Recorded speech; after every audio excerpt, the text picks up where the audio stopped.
తర్వాత తెలుగుదేశం పార్టీ విషయానికి వస్తే తెలుగుదేశం పార్టీ అధ్యక్షులు రాష్ట్ర మాజీ ముఖ్యమంత్రి నారా చంద్రబాబు నాయుడు గారు కుప్పం నియోజకవర్గం నుండి భారీ మెజార్టీతో గెలవబోతా ఉన్నారు. అలాగే వారి తనయుడు మాజీ మంత్రి శ్రీ నారా లోకేష్ మంగళగిరి నుండి గెలవబోతా ఉన్నారు. అలాగే నటులు శ్రీ నందమూరి బాలకృష్ణ గారు హిందూపురం నియోజకవర్గం నుండి మంచి మెజారిటీతో గెలవబోతా ఉన్నారు.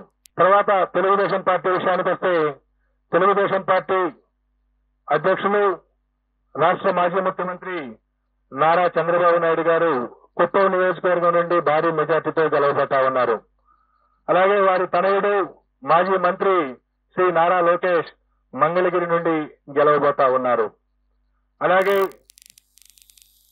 నటులు శ్రీ నందమూరి బాలకృష్ణ గారు హిందూపురం నియోజకవర్గం నుండి మంచి మెజారిటీతో గెలవబోతా ఉన్నారు. తర్వాత తెలుగుదేశం పార్టీ విషయానికి వస్తే తెలుగుదేశం పార్టీ అధ్యక్షులు రాష్ట్ర మాజీ ముఖ్యమంత్రి నారా చంద్రబాబు నాయుడు గారు కుప్పం నియోజకవర్గం నుండి భారీ మెజార్టీతో గెలవబోతా ఉన్నారు. అలాగే వారి తనయుడు మాజీ మంత్రి శ్రీ నారా లోకేష్ మంగళగిరి నుండి గెలవబోతా ఉన్నారు. అలాగే నటులు శ్రీ నందమూరి బాలకృష్ణ గారు హిందూపురం నియోజకవర్గం నుండి మంచి మెజారిటీతో గెలవబోతా ఉన్నారు.